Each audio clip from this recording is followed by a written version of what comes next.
সবচেয়ে দামি গাড়ি কিনেছেন ব্যারিস্টার সুমন। মূল্য কত? দ্বাদশ সংসদে হবিগঞ্জ ৪ আসন থেকে নির্বাচিত সৈয়দ সাইদুল হক সবচেয়ে দামি গাড়ি এনেছেন। কাস্টমসের শুল্কায়নের নথি অনুযায়ী গাড়িটির আমদানি মূল্য দেখানো হয় $1,11,000 বা $1,26,00,000 টাকা। কাস্টমস শুল্কায়ন মূল্য নির্ধারণ করে $1,28,00,000 টাকা। এ ধরনের গাড়ির শুল্ক হার 826.60%। এই হিসেবে শুল্ক কর আসে 10 কোটি টাকার বেশি।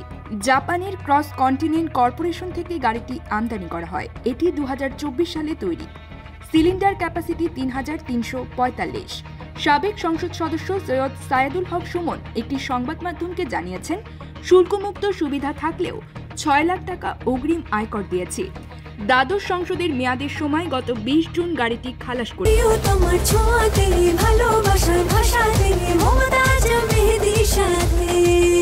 মমতাজ মেহেদী প্রিয়জন প্রিয়তমার মেরেছি, তবে এখনো নিবন্ধন করিনি, কারণ আমার পুরনো গাড়িটি বিক্রির পর মালিকানা বদলের প্রক্রিয়া শেষ হয়নি।